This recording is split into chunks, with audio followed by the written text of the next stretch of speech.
Hello, everyone, and welcome back to the Freedom Podcast. My name is Isabella Cameron, and today we're going to talk about friendships. And I honestly didn't really have a plan for this one until like 3 days ago, and I put a Instagram story up on my personal account and my podcast account being like, what are some topics that you guys want to hear? And someone said friendships, and I didn't realize how much I'd actually been thinking about friendships recently, and I feel like I've just learned a lot in the last year about what it looks like to have healthy adult friendships. Especially as a girl, I feel like it's harder with girl-on-girl friendships, especially moving out of like the high school, college drama. There's just so much like unwritten rules that you have to like abide by in high school and do all of these things to like keep from hurting people's feelings. And it's just like exhausting being friends with girls a lot of the time, especially in high school. And I'm very, very blessed that I don't deal with that really anymore. And the people that I have in my life are really amazing women. But I was thinking about it because my sister called me I want to say like a week and a half ago probably. And she was like, I don't know what to do with my friendships. And I was like, what? What do you mean? And she was telling me about this girl who just latched onto her really quick and like wanted her to be her best friend. And my sister didn't have the space for that in her life. And she was like, I just feel awful because I'm consistently letting this girl down. And I didn't even say that I wanted to be held to these expectations that she put on me. And it was so interesting to hear someone else ask me about that because 2 years ago, that's so much of what I was going through. And my sister's a couple years younger. And it was a really cool thing to be able to like talk her through that. And so that's something I've been thinking about is like healthy boundaries and expectations in friendship and how to have conversations with friends in a way that moves you towards closer relationship and not just cutting people out when you're mad at them or you don't meet someone's expectation and then you just drop the friendship or fear of losing friendships. There's just so much that goes into it that I don't think is spoken about all the time. So it's been rolling around in my brain and I wanted to talk a little bit about it. So I feel like one of the biggest things that I've learned is that hurting people's feelings is inevitable. Like you're going to hurt each other's feelings in friendship, especially in an adult friendship when you're trying really hard to love the other person. Everybody has their own trigger points. Everybody has stuff that's going to make them annoyed or upset. But the key to moving forward is understanding why you're hurt and then what to do with that moving forward. Because if you don't talk about things, you just let bitterness fester. And then it just eventually becomes a fake friendship because there's all these things you can't talk about and you're walking around on eggshells about. And that's not a real friendship. And I've had a lot of friendships that I've lost in the past, like when I was younger, because I would go to them and say that I was upset about something. And then they would be like, well, this friendship's not worth it then. So there's still like, I know a lot of my friends have fears about that still based on like trauma of lost friendships in high school or middle school or college, where it's scary to have a loving confrontation or conversation that's hard with a friend because you're scared they're not going to be your friend anymore and it's not going to be worth it. So the first thing that I wanted to highlight was the idea of having an inner circle. And this is modeled in Jesus's life because he had his 12 disciples. He preached to thousands, tens of thousands, maybe even hundreds of thousands after all the towns he went to. But he had 12 people that followed him. And then in that 12, he had 3 close inner circle friends those were like his bosom buddies. I don't know if anyone's going to get that from Anne of Green Gables. But I just love the way that he modeled that because it's impossible to have 6 super tight best friends. Like there's just not enough time to update everyone on your life. Like when I talk to my closest friend, we have to talk like 4 times a week. Cause I'm like, if we go more than a week without talking to each other, we're going to spend 3 hours on updates and we're not even going to get to like the emotional stuff. And there's just not enough time to have 12 besties. So the idea of having, honestly, usually 3 to 4. I think 4 usually when you're married because your spouse is like, first tier, and then you're like 3 best friends, and then the people after that. But the idea of having those people that you can trust, that you trust to come to in an iron sharpens iron way, that like you give them permission to have a say in your life. Like when those people come to you and say you're walking out of alignment with the Lord, like that means something to you because you respect the way that they live their lives and you know that they're talking with the Lord every day. And I wanted to read a verse from Proverbs. It's Proverbs 27:9. Oil and perfume make the heart glad, and the sweetness of a friend comes from his earnest counsel. These are the types of people you want in your inner circle, the people that you can go to with problems, and you know that they're going to give you wise and godly counsel and that are going to sharpen you and challenge you. Like maybe it's not going to be what you want to hear, but you know that it's because they care about you and it's not based out of insecurity or jealousy or hate. It's because they love you. And these are the types of people that you should strive to have in your inner circle. So that was the first thing I really wanted to talk about. And then I feel like one of the hardest conversations for the people that are outside of your inner circle are the ones that don't know that they're outside of your inner circle, which is not fun.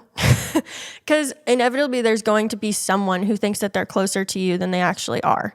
And eventually feelings get hurt. And if this hasn't happened, great. But maybe one day it will.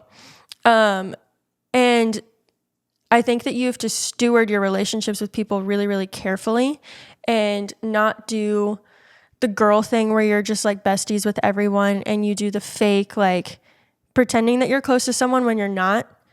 Because I don't think that's fair to the other person to make them feel like you're their best friend when you don't have the capacity to do best friend things. Like if you don't have the time to drop something and go help them, don't treat them like they're number one in your life.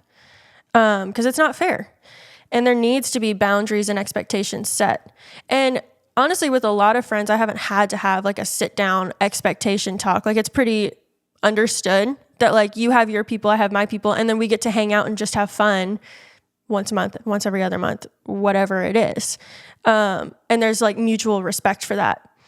And the hard part is like with my sister on the phone call where she was like, what do I do with this girl who like keeps trauma dumping on me and like wants to be number one in my life and I don't have the space for that. And I was like, you have to tell her. Like, yeah, it sucks to have that conversation, but to do it in a loving way because you care about them and be like, listen, I really enjoy hanging out with you, but right now I don't have the space in my life to be your number one person. And like, I'm really sorry, but I would love to keep hanging out with you. I just can't be that for you. And then they don't feel let down every time you have to say no to something. And they're not constantly waiting and like feeling like they're left on red or dropped emotionally by you because you let them know what you even have the capacity for.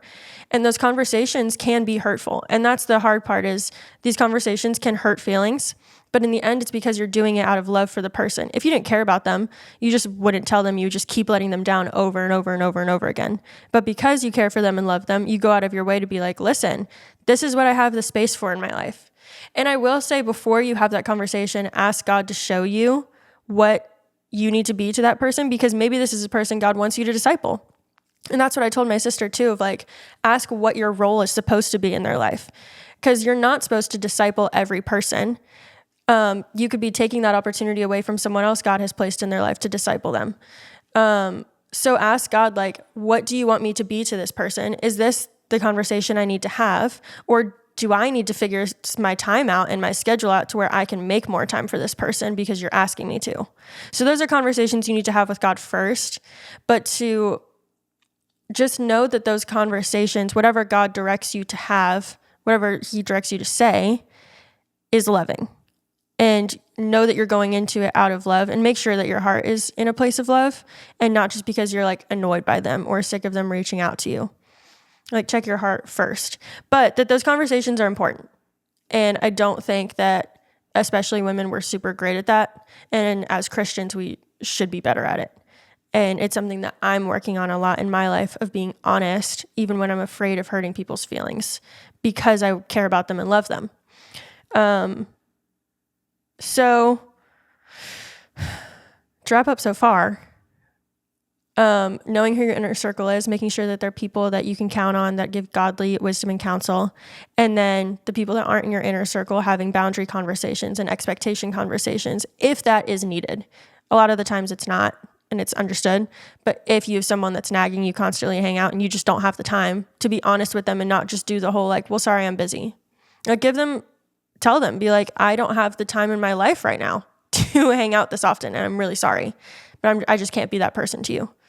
So now moving on to friend-on-friend conflicts. This is something that I've just bumped up against a lot in the last couple years.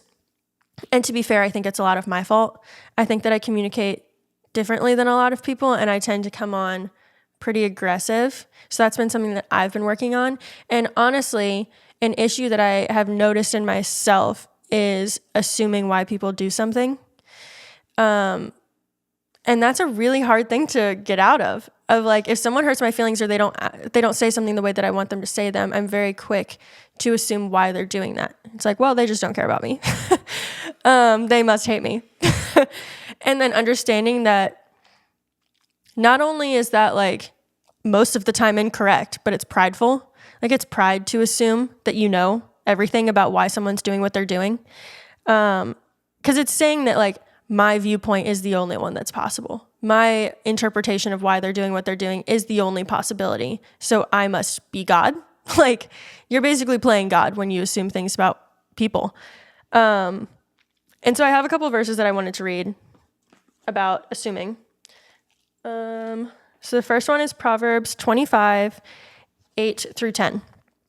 Do not hastily bring to court, for what will you do in the end when your neighbor puts you to shame? Argue your case with your neighbor himself, and do not reveal another's secret, lest he who hears you bring shame upon you, and your ill repute have no end. So it's basically like, if you hear someone says something about you, and you just take it to court, and then you find out that it's not true, or someone says something to you that you don't like, and you just like take it to another person, and then you find out it's not true, you look like an idiot. Like, go to the person that you have an issue with and ask, be like inquisitive, be curious. Why did you do that? Instead of assuming why they did that. And then the part about like not revealing another's secrets, I think is really important, especially girl on girl friendships, of like, if you hear that someone tells you that your friend said something about you and you go to someone else and you're like, well, I heard from so-and-so that so-and-so said something about me. That's ridiculous. Like that just causes a whirlwind and you're revealing someone else's secrets. So you go to the person and you're like, hey, I heard that you said this about me. Is this true? And they can be like, yes or no. And then if they do the whole, well, where'd you hear it from? Doesn't matter. Because then that's revealing someone else's issue. Like, don't do that. It doesn't help anything. It only causes more problems. The source just doesn't matter for the other person's sake or for the sake of resolving the issue. If you have an issue with someone coming to you and sharing someone else's secrets, then go to that person and be like, I wish you hadn't told me. Or thank you for telling me. And then I'm able to solve this problem. I'm hoping this is making sense. Basically, just don't air out a bunch of issues in court or to other people when you have neglected to go to the person that you were hurt by. And just ask. Like, that's the biggest thing, that the cure to assumptions is curiosity. If you go to someone and just say like, hey, this text or this thing that you said to me or the way that you did this made me feel like this. I want to understand why you did it. And ask. And then you just get to skip over a bunch of hurt and miscommunication and assumptions. And honestly, that's the humble way to do something. The other verse that I wanted to read is well known. It's 1 Corinthians 13, 4-7. Love is patient and kind. Love does not envy or boast. It is not arrogant or rude. It does not insist on its own way. It is not irritable or resentful. It does not rejoice at wrongdoing, but rejoices with the truth. Love bears all things, believes all things, hopes all things, and endures all things. So the two things that I wanted to point out with are the rejoicing with the truth. Are you searching for what the truth is, or are you just assuming what you want to assume? I'm talking to myself, just so you know. And the other thing is the believes all things. Like, the people that are in your life, are you assuming the best about them or are you assuming the worst about them? Like, are you trying to believe the best? With the understanding that we're all hurt. Like, we're all sinners. We're all broken people. And everybody has insecurities that they're operating out of, even when they don't want to, because I do the same thing. I operate out of insecurity all the time, and that's what often leads me to assume things about people. So am I doing the love believes all things and believing the best in other people and asking about it?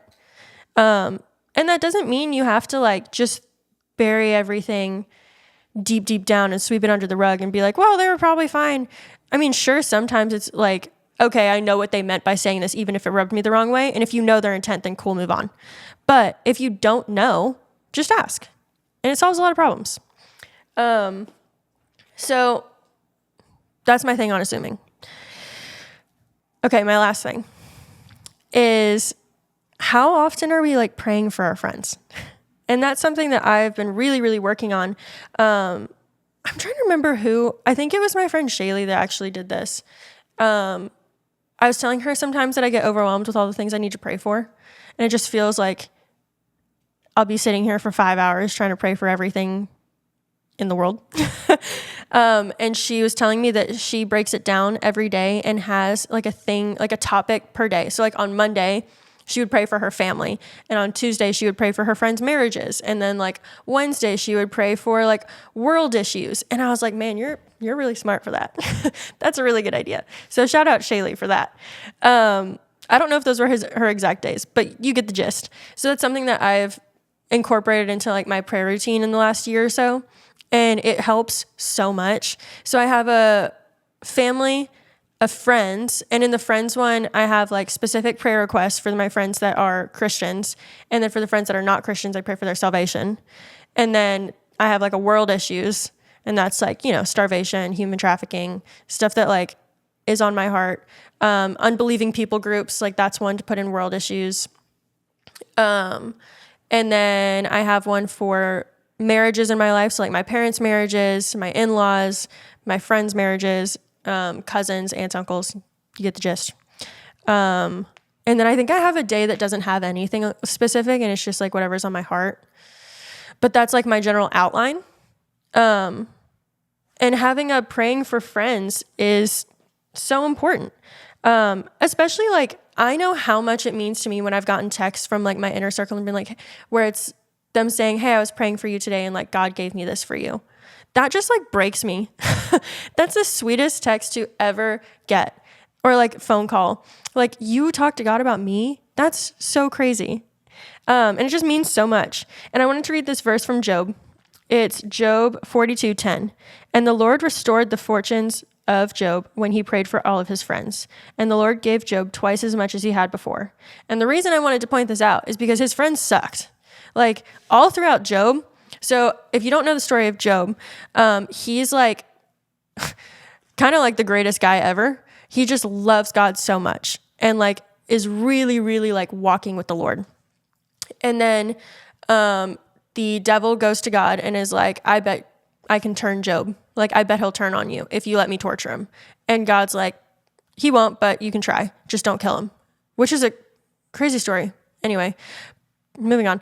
But so the devil like gives him like boils. He kills all of his children, kills all of his livestock, gives him all of these like sicknesses to where he's like, you know, screaming, writhing on the ground because he's miserable. And he never once curses God. But his friends come to him and they're like, just curse God. You obviously did something to make him mad. Like, you must have sinned to make God this mad at you because he's doing, like, God is doing this to you. Curse his name.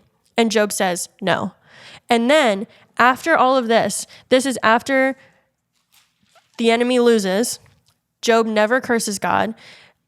And then God restores like double the children, double the livestock. And then even after that, Job still prays for his friends, the ones that told him to curse God, which is so powerful. And it really highlights Jesus saying to pray for our enemies. So if Job can pray for those friends, I think we can pray for our favorite friends.